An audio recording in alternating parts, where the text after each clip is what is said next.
in Netanyahu's insane, genocidal, psychopathic mind, this is the way to finish the ethnic cleansing. They've been pushing this idea since 2015. But also, let's just start off by saying it's ridiculous on its face, right? This pier, because if you really wanted aid to immediately get to the people of Gaza who are desperate, who are starving, who are dying of starvation and dying of unclean water and dying of having no medical system that has been bombed to hell, if you really wanted to get aid to them, you open the gates. You open the gates. In Egypt, you open the gates. There's 5 or 6 other crossings where Israel could open the gates and aid could get in. There are 1,000 trucks waiting to get in. You let them in and you stop firing at people trying to get food and trying to get aid. Okay? That's what you do.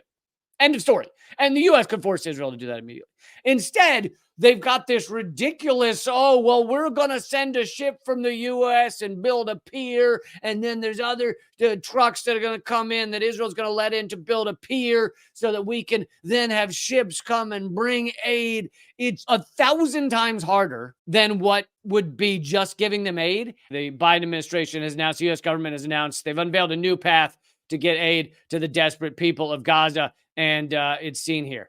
It's I believe it's a Rube Goldberg machine, and you put the aid in one side, and if everything goes right, and you all those little things go off, then you eventually get it to the people in Gaza. And I now have more on why that is. Why a pier? Now, many are saying that it is to get gas. They want to extract the gas that's been found off of Gaza, and I have no doubt they want that gas, but that's not the real. Israel's wanted to destroy Gaza and clear out and ethnically cleanse all the Palestinians for decades and decades, even before they knew there was gas, a lot of oil off the coast there of Gaza. So yes, they want to get that oil, but that's not happening right now, and they can build a pier anytime. I'm not saying they would never use it for that, but I just don't think that's the reason. But Electronic Intifada makes some great points here. The Jerusalem Post said the Maritime Corridor plan was Prime Minister Netanyahu's idea, citing an unnamed senior diplomatic source. Netanyahu had reportedly first proposed the plan to Biden in October, way before the famine, way before people were starving to death in Gaza. Yes, they were already bombing them to death in Gaza, but they weren't starving yet. Meaning Netanyahu had this plan up his sleeve. He was ready for this port pier idea. And I'm going to get to why in a second. And Netanyahu pressed the issue again with the U.S. president in January. So this is a Netanyahu idea, which means a lot. Like, if this is coming from Netanyahu, if this is coming from that lunatic, messianic, right-wing cabal that runs Israel, then why? Why does Israel want it so bad? Analysts have speculated that this could be a ploy to eliminate Egypt as an outlet between the Gaza Strip and the rest of the world, and sever the coastal enclave's reliance on Egypt economically and politically by way of Egyptian-controlled Rafah crossing, the sole point of exit and entry for most people in Gaza.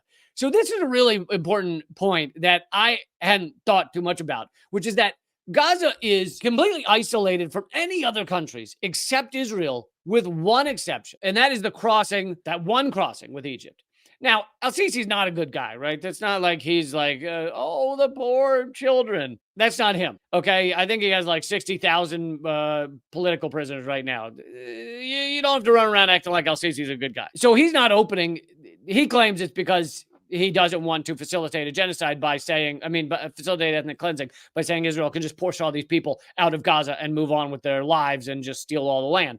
But the real reason is because he doesn't want 2 million people in his country. By cutting off the Egypt crossing, and of course Israel doesn't want anybody from Gaza coming into Israel, so that means Gaza would be entirely cut off from anything except the water. And so the reason they would build a port or a pier there is because that facilitates their ethnic cleansing. I weirdly have not heard a lot of people talk about it in these terms. In Netanyahu's insane, genocidal, psychopathic mind, this is the way to finish the ethnic cleansing. Because they're not going to let any of these people into Israel. Even if it were to, we're going to move them through Israel to some other country. Even if Jordan said, we'll take them all or something, they'd still have to go through Israel. Israel's not bringing them through Israel. So that would mean they'd have to go through Egypt, but Egypt's saying no. This allows Israel a way to push, to ethnically cleanse the entirety of Gaza, push over 2 million people out of Gaza without using Egypt and without using Israel. Now, they also are fine with killing as many as possible. So they don't just kill them with bombs. They're killing them with disease. They're killing them with the fact that so many of the wounded will likely die. They're killing them with famine, etc. So it's going to be under 2 million soon that are left alive. 1 in 75 have already been murdered. This is actually, the final solution for Israel is to push the remaining Palestinians alive out on this port so that they can get on ships to whatever country would take them. And that is the definition of ethnic cleansing, right? That's not okay. We shouldn't celebrate this and go, yay, ethnic cleansing. This is horrific, but this is Israel's solution to ethnically cleanse the whole area. And to me, this just fits perfectly. The motivation, why now? Why has Netanyahu wanted this from day one? It fits it ticks off all of the boxes. Abdel Bari Atwan, a Gaza-born, world-renowned Palestinian journalist, invoked the U.S. facilitated evacuation of thousands of Palestinian guerrilla fighters of the PLO from Beirut in 1982 as an insight into what these plans could possibly suggest. The U.S. facilitated an evacuation in 1982, similarly by water, and those Palestinian fighters were, here's the key, transferred by U.S. ships off Beirut to Cyprus, but Cyprus was not going to allow them to stay, and then eventually to Tunisia that allowed them to stay. That, I believe, is Israel's plan. But again, that is ethnic cleansing. It is a war crime. It is horrific. It is not like a yay moment, but I think that is Israel's plan. Atwan indicated that the maritime corridor would create a pathway for the forcible evacuation of Palestinians by sea. Other analysts have expressed similar fears. And I want to bring you something that I don't know if anyone's been covering other than Dan Cohen. I doubt you've heard this fact. Dan Cohen reported on it in 2015, 8 years ago, if I'm doing my math right. Nope, 9 years ago. Well, depends on the month, but 9 years ago. I was close. I was only off by 1. 9 years ago, reported on this in 2015. Israeli minister proposes building an island off Gaza coast so Israel can, quote, disengage while maintaining the siege. They've been pushing this idea since 2015 to achieve this. Israeli military intelligence officials, foreign military and business representatives gathered for 2 days near Tel Aviv at the first intelligence, terror, and special forces in the global jihad era and the information revolution defense conference. Jesus, could you put another 5 more ridiculous words into your dumb title? Israeli Minister of Intelligence and Transportation, Yisrael Katz, shared plans to build an Israeli-controlled island off the coast of Gaza as a way for Israel to, quote-unquote, disengage while continuing their siege of the area.